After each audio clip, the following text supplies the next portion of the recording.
Mabuhay! Ako si Katrina Labaw, ang inyong gabay sa paglalakbay sa mayamang pamana ng Balagtas, Bulacan. Sama-sama natin tuklasin kung paano ipinagdiriwang ang pistang ito. O bayang Balagtas, kigib ng pag-ibig, tuyaw masintahin at nang magigiting.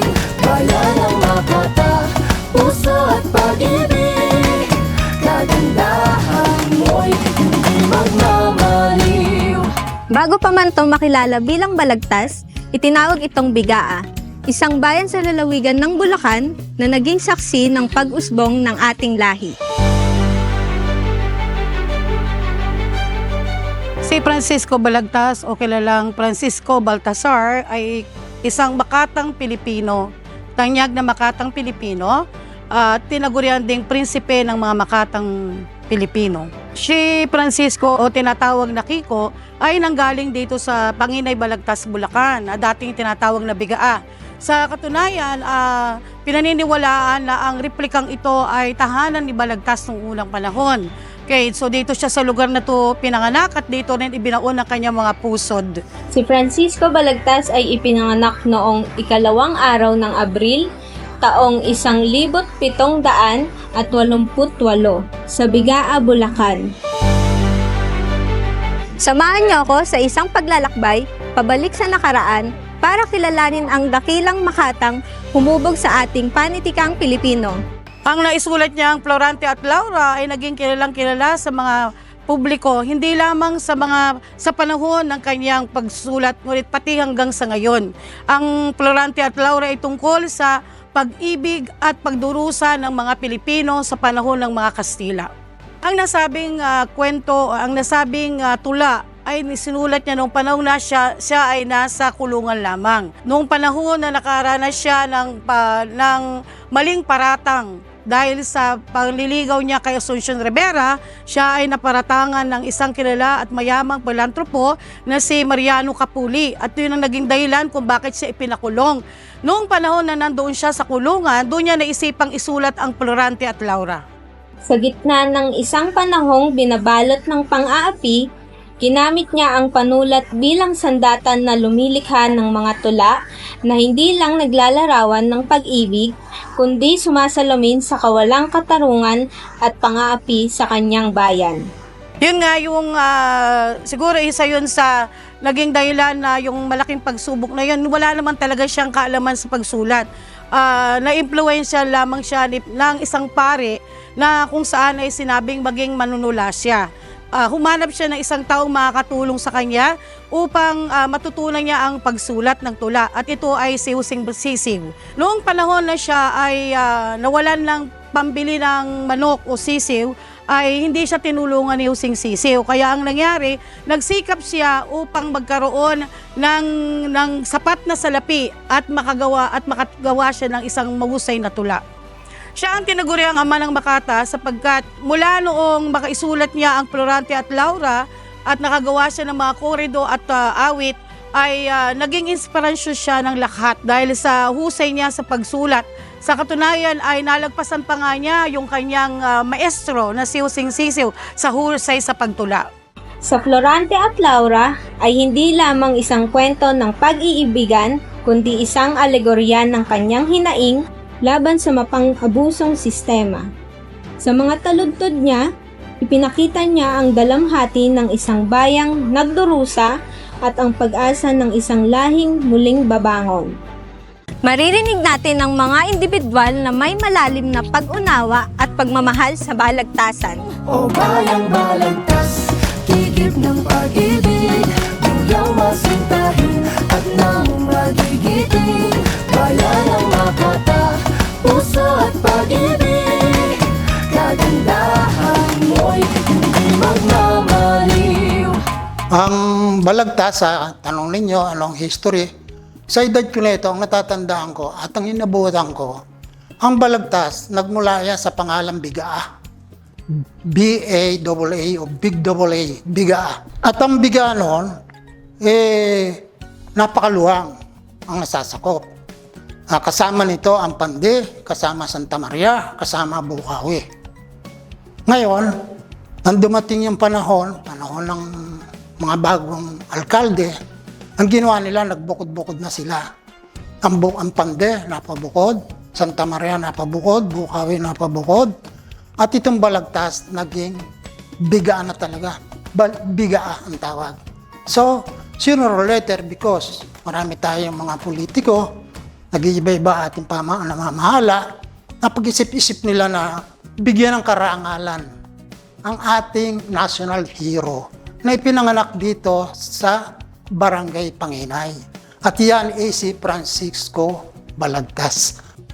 Ngayon, ang tawag dito ay Balagtas. Yan sa pagpupugay dun sa kay Francisco Balagtas. Ngayon, tayo, kung kayo yung mga tiga-Balagtas o hindi tiga-Balagtas, talagang kilalanin natin na siya po pwedeng ipagmalaki ng ating bansa bilang isang hero. Ilang taon na namin na nagagawa na maganda ngayon ang aming Balagtasan Festival unlike before. Dati kasi, isang araw lamang ang pagdiriwang ng aming Balagtas Day. Tuwing kaarawan lamang ni Francisco Balagtas, which is April 2. Pero nung maupo ang aming halapunong bayan, ito ay naging isang linggong pagdiriwang. At bilang ako ang nasa tourism office, isa ako sa talagang kaakibat para sa mga pang-araw-araw na gawin namin para sa Balagtasan Festival. So, masasabi ko na ang mga hakbang ay yung siyempre nakikipagpulong kami sa mga schools para sa kanilang participation sa mga barangay at sa mga iba pang mga department heads para nang sa ganun ay maging matagumpay ang Balagtasan Festival. Napakalaking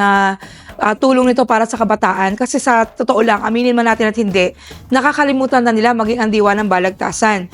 Ang mga tula kung saan dito kinilala si Francisco Balagtas. Kaya every Balagtasan Festival ay meron kaming araw na merong balagtasan na patimpalak sa balagtasan, isinasali namin ang mga mag-aaral o kaya ay ang mga guro, gayon din ang tulaan.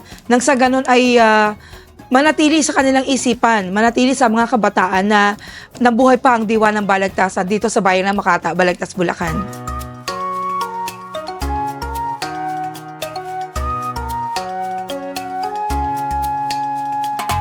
Ngayong taon ay mas pinasaya at mas pinakulay ang Balagtasan Festival, isang linggong puno ng talento at pagpapahalaga sa ating pambansang panitikan. O bayang Balagtas, tigib ng pag-ibig, tuyaw masintahin at nang magigiting.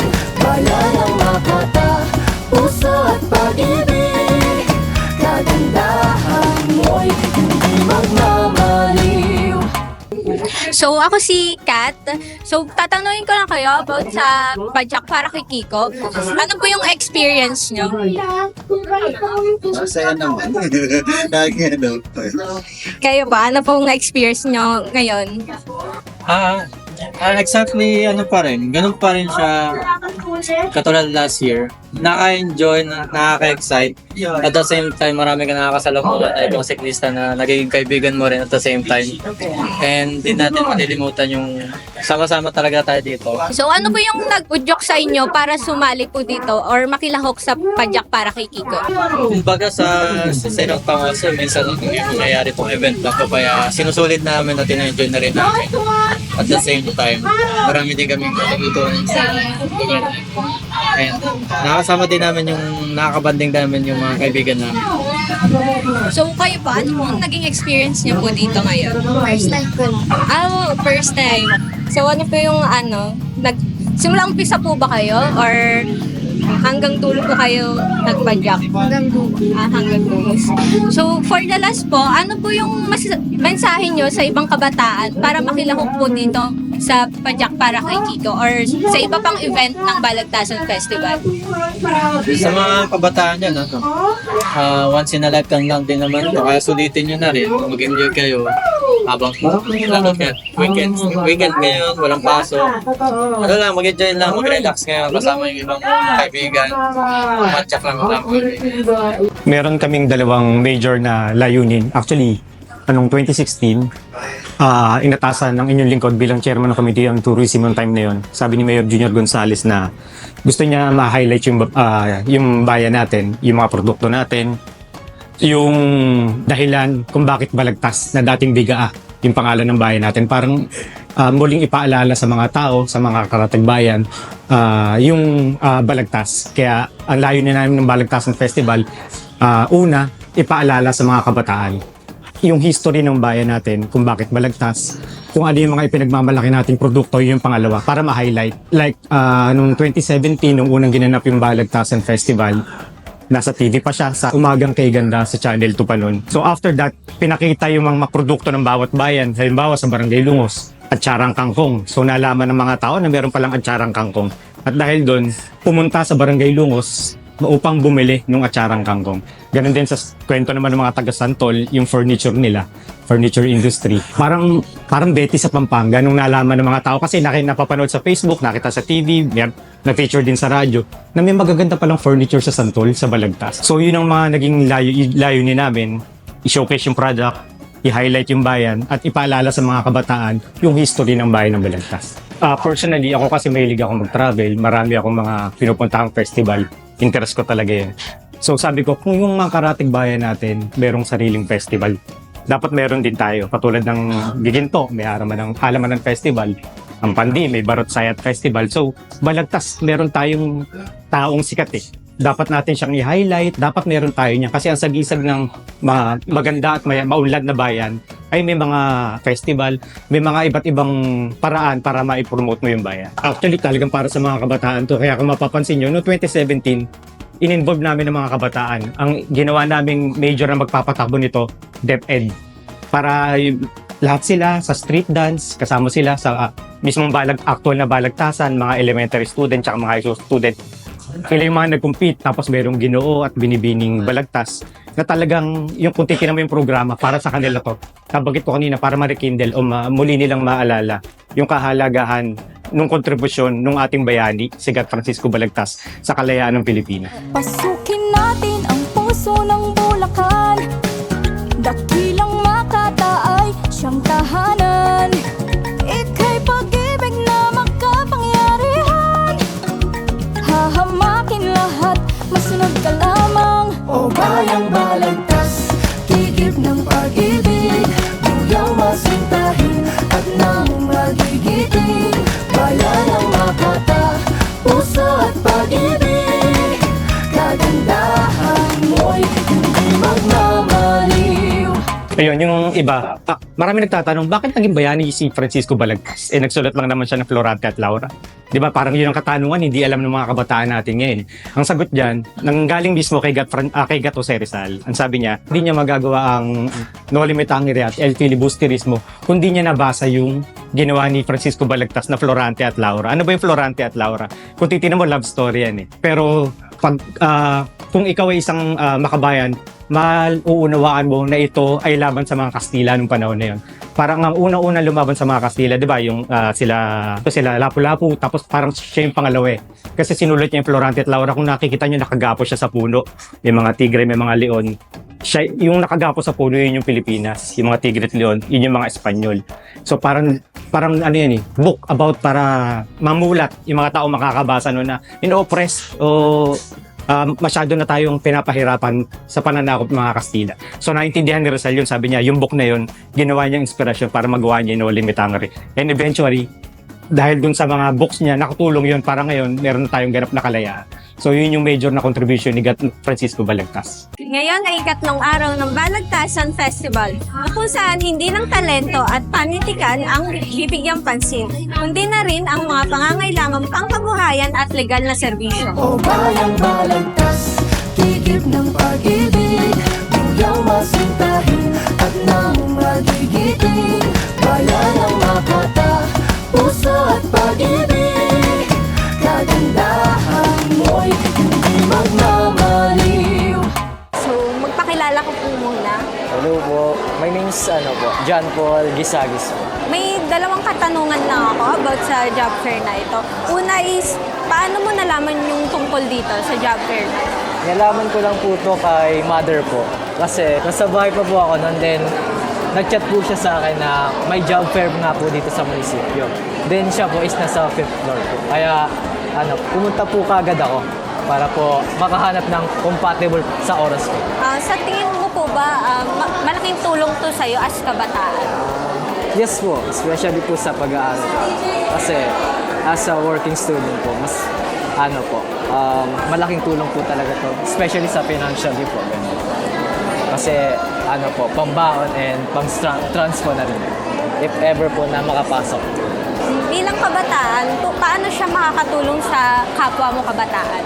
Ano po, siguro po sa experience na rin po. Halimbawa po, if makapasok man po ako sa interview, mabibigyan ko po siya ng ano po, ng idea to apply po sa ganitong ano po, job fair po. Para po, parang mahikayat ko po sila, ganun po.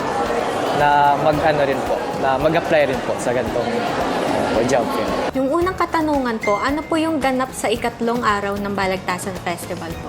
Ngayong araw, ang aming ganap para sa ikatlong araw ng pagdiriwang ng Balagtasan Festival bilang paggunita sa ika-237 guning taong kaarawan ng aming dakilang Makata at Bayani na si Gat Francisco Balagtas Baltasar ay minarapat ng aming mahal na punong bayan na magdaos ng jobs fair, free legal assistance at gayon din ang libreng PSA para sa mga balagtasenyo. Anong kahalagahan nito? Nais ng aming mahal na punong bayan na magkaroon ng trabaho ang bawat isang balagtasenyo dahil nais niya na, lalo yung mga bagong graduate, nais niya na nandito na at dito na sila pupunta sa pamalaang bayan para mag-apply sa ating mga company na nag-alok ng kanilang mga bakanting posisyon para sa kanilang mga kumpanya nang sa ganun ay ma-avail ito ng mga balagtasenyo. At ang nakakatuwa, habang ako'y nandoon kanina, marami na agad ang hard on the spot na nakakasiguro na meron na silang pagmumulan ng kanilang hanap buhay. Sa kanyang panulat, binigyang tinig niya ang hinaing ng bayan. Siguro dati na akong tumutula, mga siguro mula 5 years old. Kasi ang aking ama ay mahilig din sa pagtula. Kaya minsan nakikita ko siyang kahit mag-isa ay tumutula. Kaya nainganyo din po ako na tumula. Saka ang father ko po ay nung maliliit pa kaming magkakapatid ay gumagawa siya ng parang contest na pagandahan gumawa ng tula. Kaya po na mula bata nainganyo na akong tumula at gumawa ng mga tula. Sa panahon natin ngayon, tila nakakaligtaan na ng mga kabataan o pati na ng pamahalaan ang ating tradisyon ng pagtula. Iksing oras na lang siguro ang ginugugol sa larangan ng pagtula maging sa mga paaralan. Mahal natin ang ating bayan at nais nating bumalik ang magandang kaugalian. Inaanyayahan ko mga kabataan na muling balikan ng mga magigiting na tradisyon kabilang na ang pagtula na sa ating bayan na si Francisco Balagtas ang siyang kinikilalang ama ng panulaan sa kanyang magagandang mga tula na nagbibigay aral at naging inspirasyon din ng ating mga bayani. Napag-alaman ko po na si Dr. Jose Rizal sa kanyang paglalakbay sa ibang bansa ay may daladalang Florante at Laura sapagkat yan din ang aking napag-alaman na naging inspirasyon ni Rizal para sumulat ng mga sulating tungkol sa pagmamahal sa bayan. Yung sa simula ko, sa pagsusulat ng tula, sa totoo lang, hindi ko alam eh. Hindi ko mulat, hindi ako aral sa larangan ng tulaan. Dahil ang kinuha kong kurso AB Political Science. Ang akala kong ordinaryong pagpapatulog sa akin ng patula ng aking yaya noon, isang malayong kamag-anak ng nanang ko, si Narcisa Matias, ang pundasyon ng kaalaman ko sa pagtula. Tumula siya sa akin ng tulang medyo pakanta na ang tawag sa lakwerda, nakala ko ordinaryo nung araw. Tapos nung nasa high school na ako, kung saan ako sumasali na, doon nakita ng mga guru ko na may kakaiba raw akong tono, kakaibang bigkas sa pagtula. Tapos nakahiligan ko nang gawin.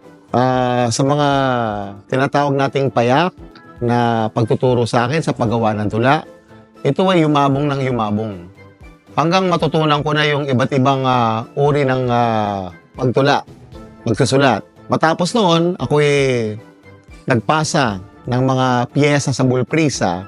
At nang magpasa ako sa Bulprisa, nung panahon yung kay Ma'am Cynthia Caritativo pa, isang dating pangulo, binigyan niya ng apresasyon yung aking panulat. At yung dumaan ng mga panahon, ngayon kinikilala na ako sa isa sa mga manunulat ng samahan at nagbibigay ako ng piyesang pinaglalaban ng taon-taon sa nakaraang 20 hanggang 25 taon. Diyan ako nagsimula.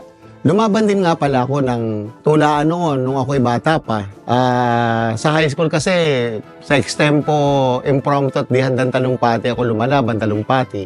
Sa tula, talagang ako'y lumaban sa bukas na tulaan, sa katuwaan sa sining, noong taong 2000.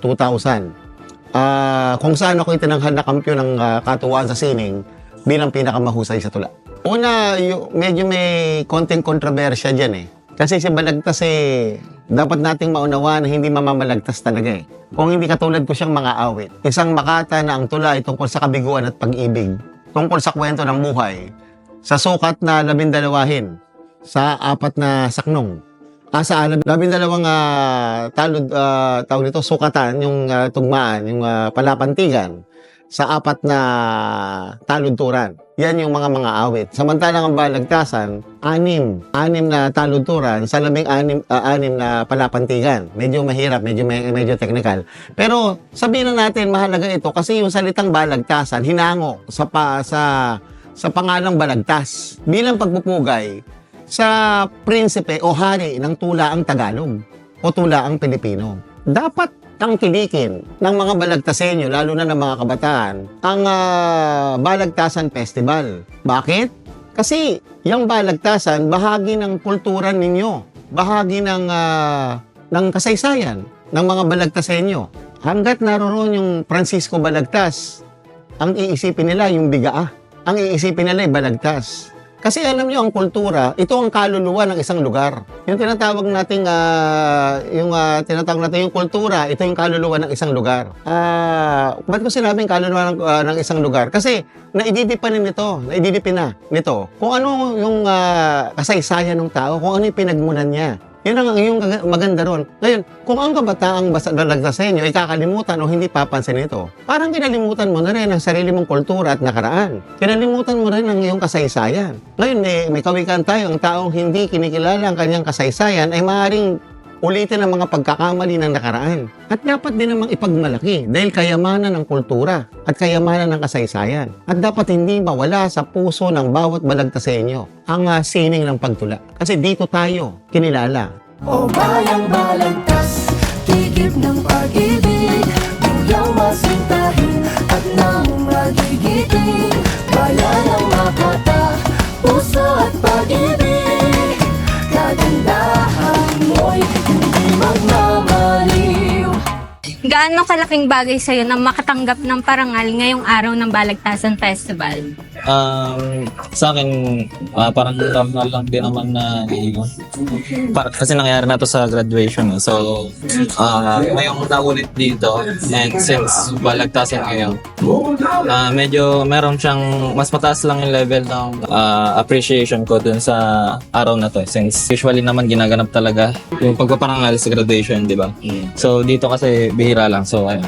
May mensahe ka ba sa ibang kabataan na nais lumahok sa ganitong ganap? Kung gusto nyo makalahok sa mga ganito, is do your best lang. Maaari ka bang magkwento about sa karanasan mo? Mas gusto ako ngayong araw since dati kasi kinukwento lang sa akin nung nanay and grandmother ko about sa Balagtasan nga. And nung mga nakaraang taon kasi is parang nahinto siya. And ayun, first time kong makakita ng Balagtasan kanina. So ayun, ganun pala experience. Anong pakiramdam na nakatanggap ka ng parangal? Siyempre, bilang isang kabataan, ngayon lang nagkaroon ng ganitong parangal dito sa Punong Bayan ng Balagtas. Masaya sa pakiramdam dahil bilang kabataan, nagkakaroon ng award yung mga kabataan na naipapakita sa Punong Bayan ng Balagtas. Anong mensahe mo sa ibang kabataan na nais lumahok dito? Masasabi ko sa mga kabataan na nais lumahok dito na maging ehemplo bilang isang kabataan, maging masipag at syempre maging marangal dito sa Bayan ng Balagtas para maipakita yung kung ano tayo na bilang isang kabataan. Maaari ka bang magkwento ng karanasan mo? Sa totoo lang, ngayon lang ako nakaranas ng ganitong parangal dito sa Bayan ng Balagtas. Bagkus, nagbibigay sa akin ng inspirasyon para magbigay bahagi sa mga kabataan. Masaya ako na nakalahok ako dito sa event na to, dito sa Bayan ng Balagtas. Nais ko pong ibahagi sa inyo ang aking isang tula na masasabi kong kinatha ko nung ako'y mga 8 o 10 taong gulang na siya kong paboritong tulain. Ang tula po, alam natin na pagtungkol sa pag-ibig ay siyang paboritong tula ng mga Makata. Pakinggan niyo po at ang aking tulang paborito. Lumipas ang araw, linggo't mga buwan. Ang laman ng puso ay di maibukal.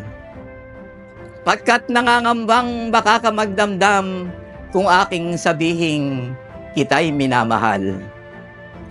Ewan ko kung bakit ikaw ang inibig. Ngunit sadyang ikaw ang tibok ng dibdib.